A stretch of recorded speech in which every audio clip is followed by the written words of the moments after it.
She stood on that rooftop with a microphone, gave me an ultimatum in front of 50 people, and waited for me to beg. I didn't say a word.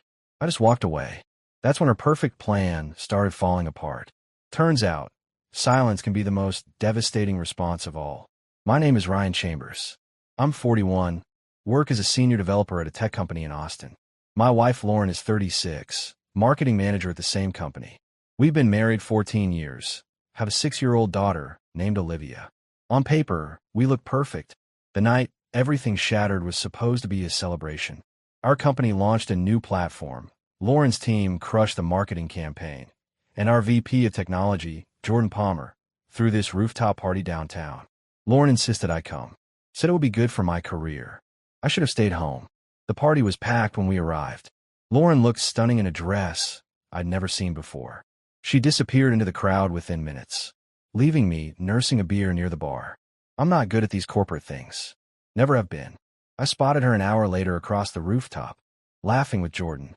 His hand rested on her back. Too familiar, too comfortable. Something twisted in my gut, but I pushed it down. Just colleagues, I told myself. Then came the speeches. Jordan talked about innovation and teamwork, then handed the microphone to Lauren. She thanked the team, talked about the campaign, the late nights.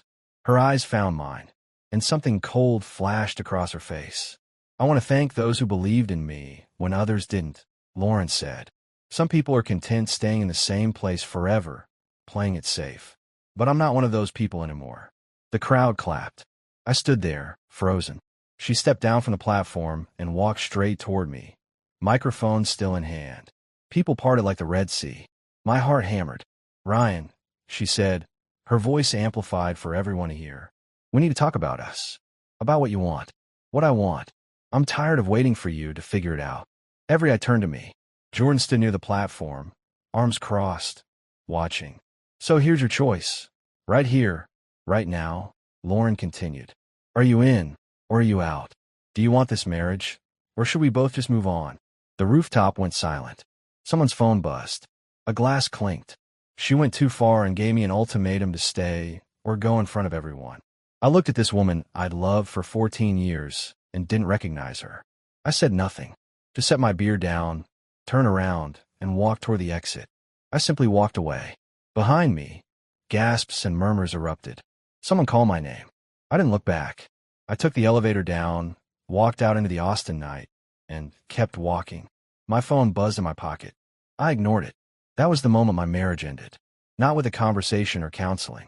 With silence, in front of 50 witnesses, on a rooftop under Texas stars.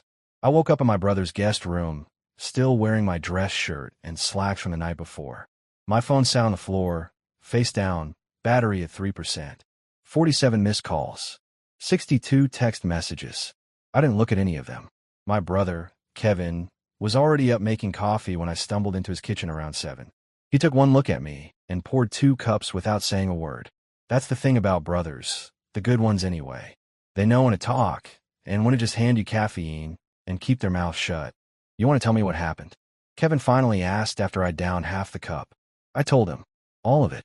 The rooftop, the ultimatum, the walk away. He listened without interrupting, which I appreciated more than he'd ever know. She's lost her mind, Kevin said when I finished. He's 43, divorced himself 3 years back, so he understood betrayal better than most. You did the right thing, man. Walking away took more guts than staying would have. My phone buzzed on the table. Lauren's name flashed on the screen. I let it ring out. You gonna talk to her eventually? Kevin asked. Eventually, I said. But not today. The messages started coming in waves after that. First from Lauren, short and cold. You just left. Then longer ones, trying to justify herself. You embarrassed me in front of everyone. By mid-morning, she'd switched tactics. We need to talk about Olivia. She's asking where you are. That one hit different. My little girl, 6 years old, and probably confused as hell why Daddy didn't come home last night. I texted back. Tell Olivia I love her, and I'll see her soon. You and I will talk when I'm ready. Lauren's response came fast. When you're ready? Typical. Always about what you want. I set the phone down before I said something I'd regret. Around noon, I got a text from someone I didn't expect. Taylor Reed, a junior developer on my team. Her message was short. Hey Ryan, I don't know if this is crossing a line, but I think you should know something. Can we meet for coffee? I stared at that message for a solid 5 minutes. Taylor was 28, sharp as they come, kept to herself mostly. We'd worked together for 2 years, strictly professional. Why would she want to meet now? Meet her, Kevin said when I showed him the text. He was reading the paper at the kitchen table. If she's reaching out the day after that disaster, she knows something. He was right. I texted back, coffee sounds good. When and where? We agreed to meet at a place near the office at 3. I showered, changed into the spare clothes Kevin lent me, and tried to prepare myself for whatever was coming next. Because here's the thing I was starting to realize. Last night wasn't the beginning of the end. It was just the moment I finally opened my eyes. The end had been coming for a while, and I'd been too busy being a good husband and father to notice. Taylor was going to tell me something I didn't want to hear. I could feel it in my bones, but I needed to hear it anyway. Taylor was already waiting when I walked into a coffee shop at 3. She sat in a corner booth, nursing a latte, looking like she'd rather be anywhere else. I slid into the seat across from her and got straight to it. What do you need to tell me? I asked. She took a breath, then met my eyes. I've known about Lauren and Jordan for 4 months. I should have told you sooner, but I didn't know how, and honestly, I wasn't sure if it was my place. The words hit like a punch, even though part of me already knew. For months, at least, maybe longer. Taylor pulled out her phone and slid it across the table. I took screenshots. I'm sorry, Ryan. I know this is awful, but you deserve to know the truth. The photos showed text messages between Lauren and Jordan. Flirty at first, then explicit. Plans to meet at hotels. Discussions about when he finally figures it out. And just a few more months. There were expense reports too, business trips that lined up perfectly with conference bookings under false names. My hand shook as I scrolled through them. Taylor reached across and gently took her phone back. There's more, she said quietly. Financial stuff. Jordan's been approving expense reimbursements for Lauren that don't match any legitimate business travel. We're talking thousands of dollars over the past 6 months. Plastic surgery consultations, jewelry purchases, spa treatments, all coded as client entertainment or marketing expenses. She had work done. The question came out hollow. Breast augmentation in March. Botox every 6 weeks. She told people it was for confidence, for her career. Taylor's voice softened. I'm sorry. I know this is a lot. It was more than a lot. It was systematic. Calculated. Lauren hadn't just cheated. She'd used company money to transform herself for another man, while I worked late nights to support her family. Why are you telling me this now? I asked. Because after last night, I realized she was setting you up. That ultimatum wasn't about giving you a choice. It was about making you look weak in front of everyone, so she could justify leaving. Jordan's been planning to bring her on as VP of marketing. They needed you out of the picture, and they needed it to look like your fault. I sat back, processing. Does HR know about this? Not yet, but they will. Taylor pulled out a flash drive and set it on the table. Everything's on here. Messages, expense reports, hotel receipts, all of it. What you do with it is up to you. I took the drive and pocketed it. Thank you, Taylor. Seriously. One more thing, she said as I stood to leave. Jordan's married. Has been for 6 years. His wife lives in Dallas with their 2 kids. He keeps it quiet because he likes to play the bachelor at the office. That stopped me cold. Lauren knows. I don't think so. He's been lying to both of you. I walked out of that coffee shop with a flash drive full of evidence and a clarity I hadn't felt in months. Lauren wanted to paint me as the problem, the anchor holding her back. But I wasn't the villain in this story. I was just the guy who finally opened his eyes. The hardest part about all of this wasn't the betrayal or the humiliation. It was explaining to my 6-year-old daughter why Daddy wasn't coming home.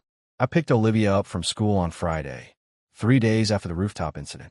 Lauren had been sending increasingly hostile texts, but when it came to our daughter, we managed to keep it civil. Barely. Olivia climbed into my car with a princess backpack and gave me the biggest smile. Daddy, where have you been? I've been staying at Uncle Kevin's for a few days, sweetheart. But I'm here now. Why aren't you staying at home? Kids ask the questions you're not ready to answer.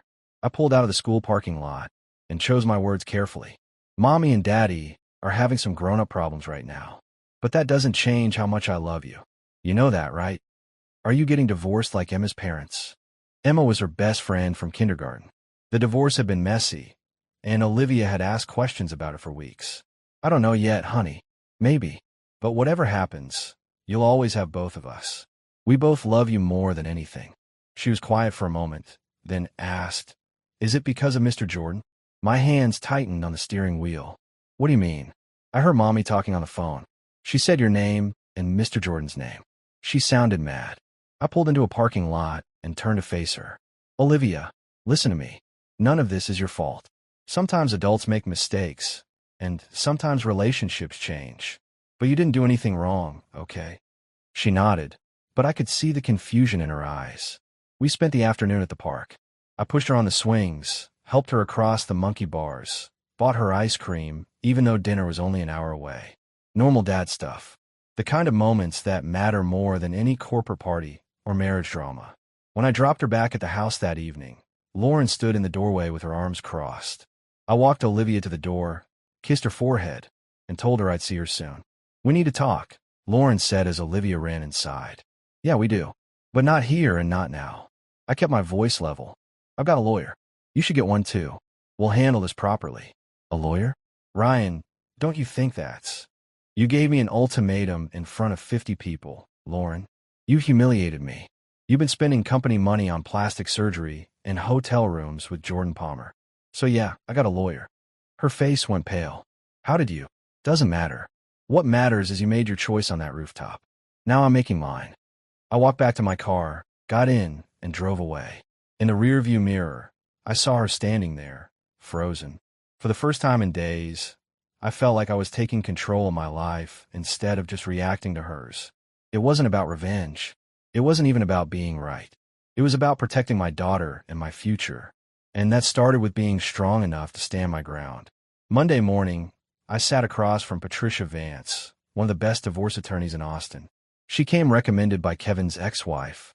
Ironically enough, Patricia was mid-50s, sharp-eyed, with a reputation for demolishing unfaithful spouses in court.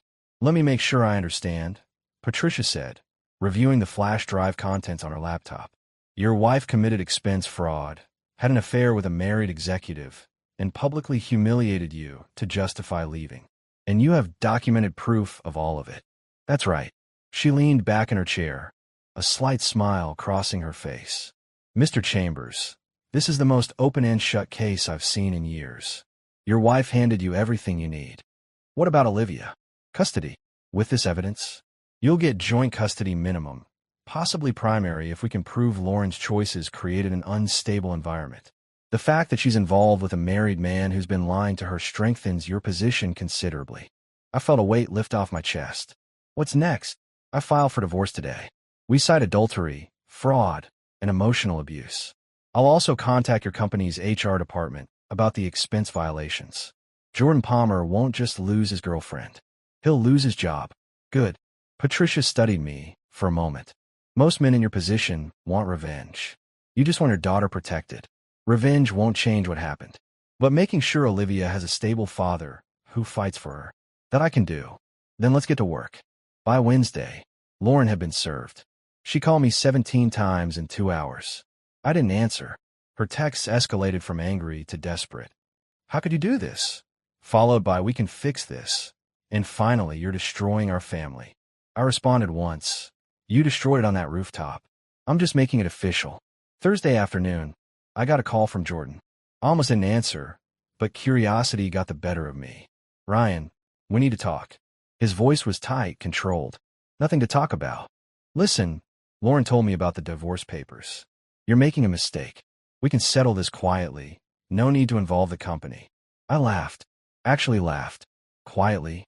Like how you quietly spent months sleeping with my wife using company funds. That kind of quiet. Silence. "HR is everything." I continued.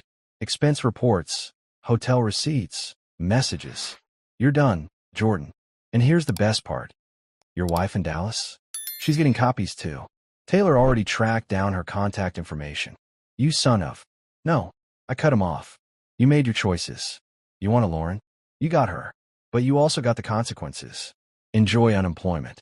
I hung up and immediately called Patricia. "Jordan Palmer just contacted me trying to negotiate. Can he do that?" "He can try. It won't help him. The evidence is already submitted to HR and documented in the divorce filing. He's trying to minimize damage, but it's too late. She paused. How do you feel? Honestly, better than I have in months. Good. Keep that energy. We've got a fight ahead, but we're going to win. That evening, I picked up Olivia from school and took her to get pizza. She seemed lighter somehow, like she could sense the shift in me. Daddy, are you okay? She asked between bites of pepperoni. Yes, sweetheart. I really am. Good. Because you seem like you again. Out of the mouths of children. She was right. For the first time since that rooftop, I felt like myself. Not the man who ignored warning signs. Not the man who worked himself to death while his wife planned her exit. The man I should have been all along. Someone who stood up for what mattered. 2 weeks after filing for divorce, Lauren asked to meet in person. Not at the house. Not at a lawyer's office. She wanted neutral ground. I suggested a coffee shop downtown, public enough that she couldn't make a scene. She showed up 15 minutes late, wearing a business suit I'd never seen before. Probably bought with stolen money. She sat down across from me, and I noticed the dark circles under her eyes, the tension in her jaw. You're really doing this, she said. Not a question. A statement. You did this. I corrected. I'm just following through. Ryan, please. Can't we at least try counseling? For Olivia's sake. For Olivia's sake? I kept my voice level. You had an affair with a married man, stole company money for plastic surgery, and humiliated me publicly. None of that was for Olivia's sake. She looked away. I made mistakes. Mistakes are forgetting to pay a bill or missing an anniversary. What you did was calculated. Months of lying, stealing, planning. That's not a mistake.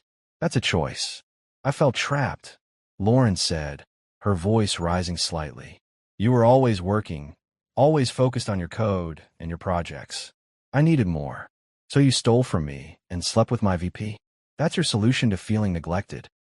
People at nearby tables were starting to glance over. Lauren noticed and lowered her voice. Jordan said he loved me. He said we'd be together once everything's settled. Jordan's married with 2 kids in Dallas. He's been lying to you the entire time. Her face went pale. That's not true. He told me he was divorced. His wife served him papers last week. She hired a private investigator who documented everything. Turns out you're not the first employee he's had an affair with. You're just the latest. Lauren's hands shook as she reached for a coffee cup. You're lying. Ask him yourself. Oh wait, you can't. He blocked your number 3 days ago when HR launched their investigation. The color drained from her face completely. For a moment, I almost felt sorry for her. Almost. What do you want from me? She finally asked. Nothing. I want joint custody of Olivia. And I want you to stop pretending you're the victim here. You made your choices. Now live with them. I stood up to leave. She grabbed my arm. Ryan, please. I know I messed up, but we built a life together. 14 years. That has to count for something. I looked down at her hand on my arm, then back at her face. It did count for something. Right up until you threw it away for a man who was using you. I pulled my arm free and walked out. She didn't follow. As I drove back to Kevin's place, I felt something I hadn't expected. Peace. Not happiness, not satisfaction, just peace. The kind that comes from knowing you did the right thing, even when it hurt. Lauren had tried to rewrite history, make herself the victim, justify her choices. But I wasn't playing that game anymore. I was moving forward. And for the first time in years, I was doing it on my own terms. 3 weeks into the divorce proceedings, I met someone who changed my perspective on everything. Her name was Michelle Torres, a project manager at a competing tech firm. We met at a local coding meetup I'd started attending to get out of Kevin's house. She was 39, single mom to an 8-year-old boy named Carter.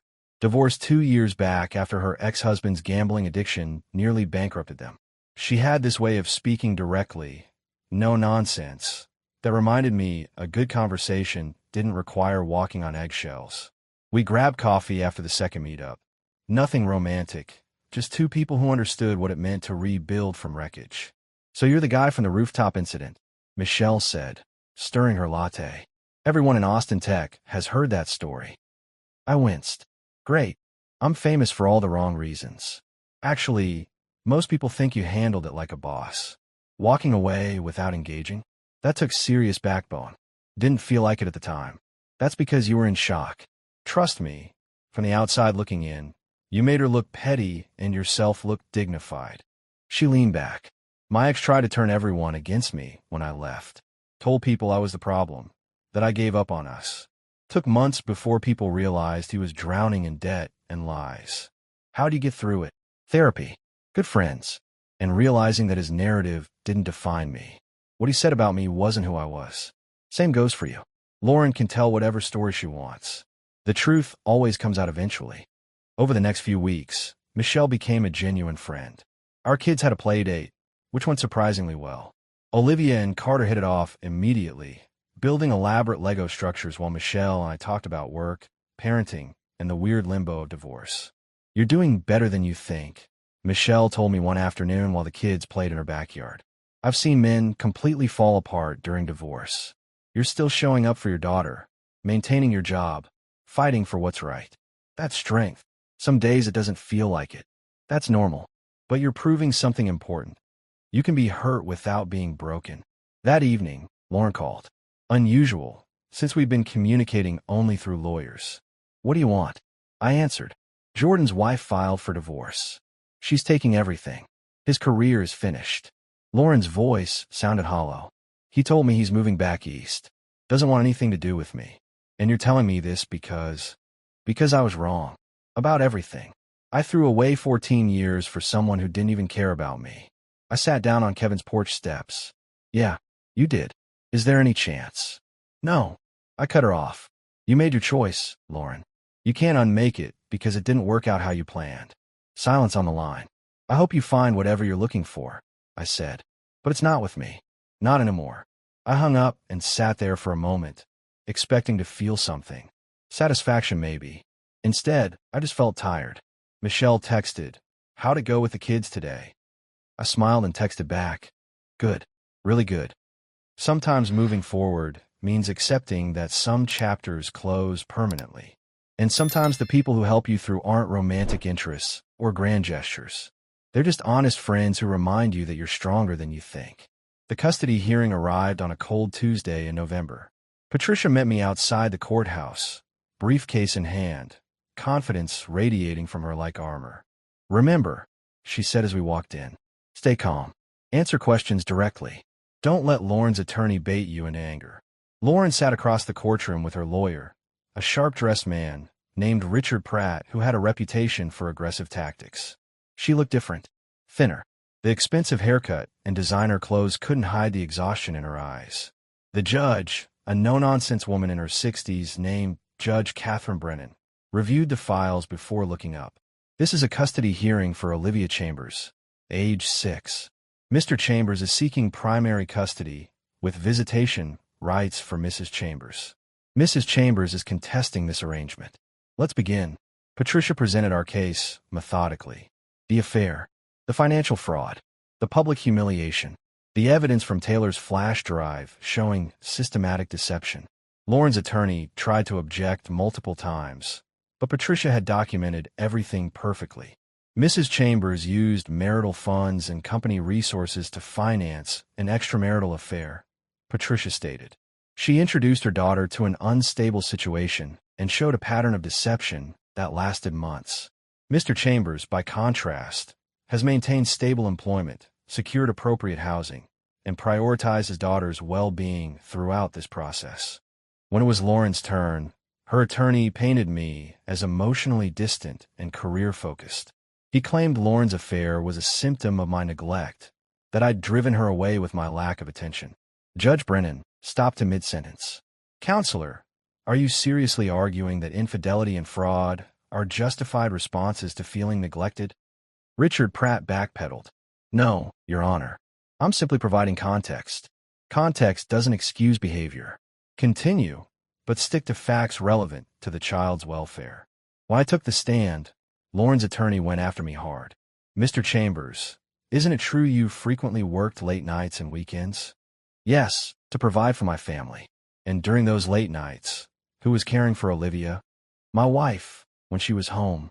My brother when she wasn't. I made sure Olivia was never alone or unsupervised." "But you were absent." "I was working.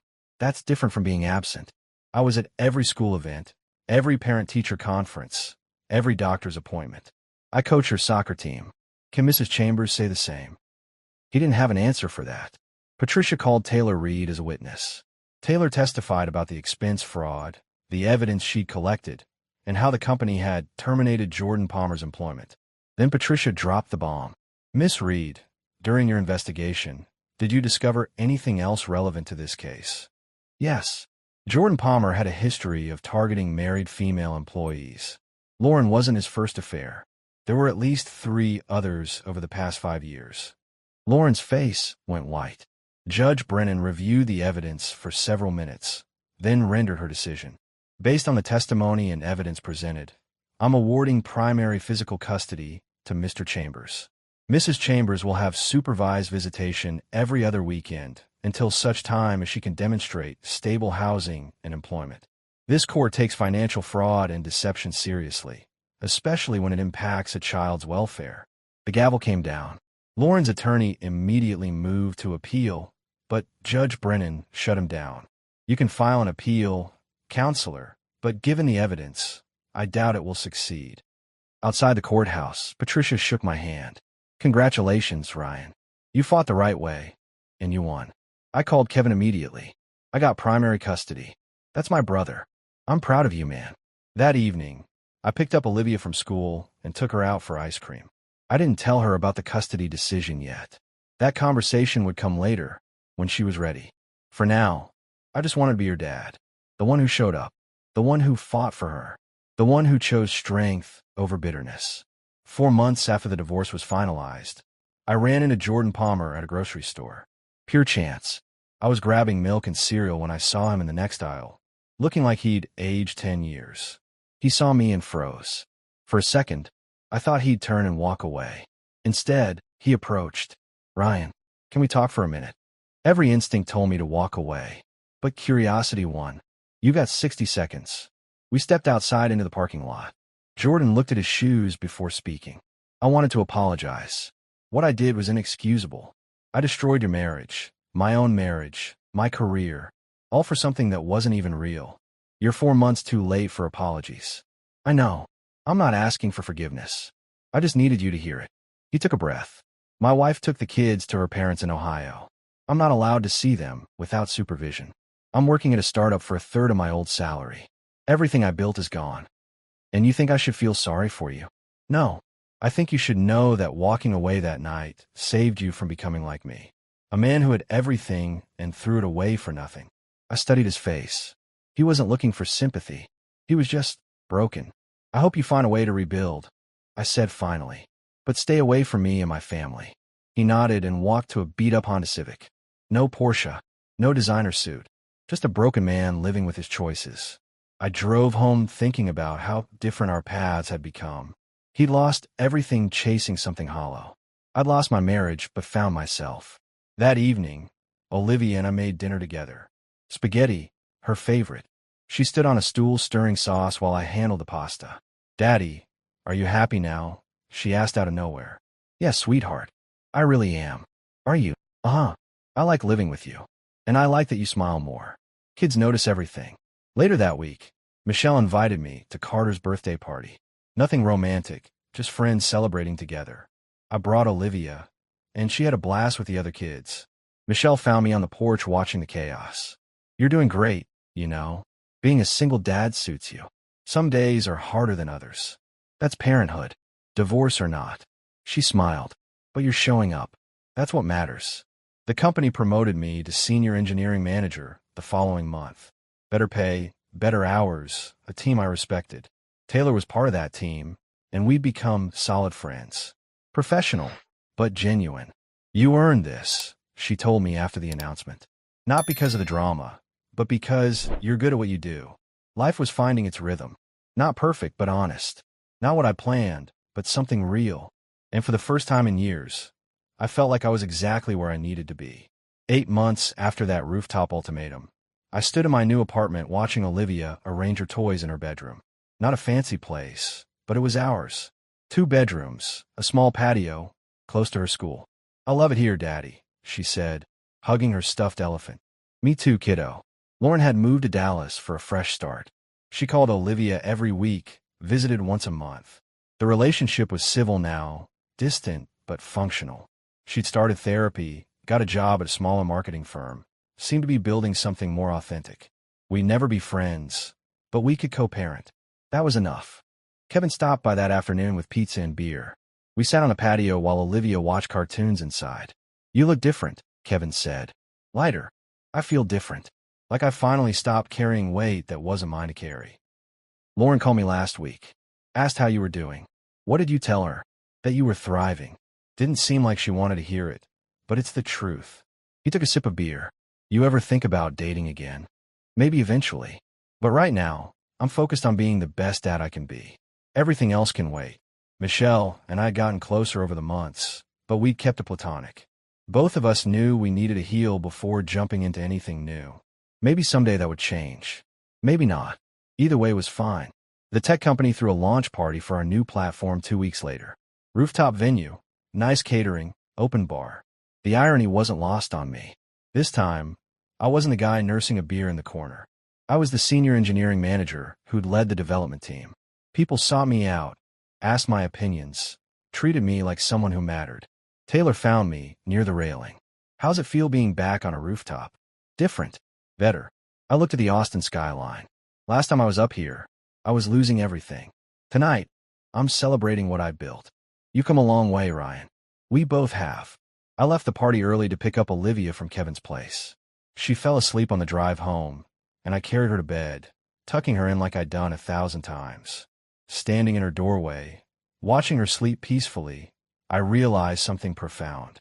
The night Lauren gave me that ultimatum, I thought my life was ending. But she didn't end my life. She just entered her place in it. And in that space, I'd found room to become someone stronger. Not perfect, not undamaged, but real. A better father. A better man. I didn't need her to validate my worth.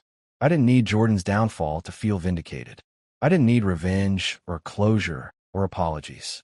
I just needed to keep showing up for the people who mattered, keep building a life worth living, and keep choosing strength over bitterness.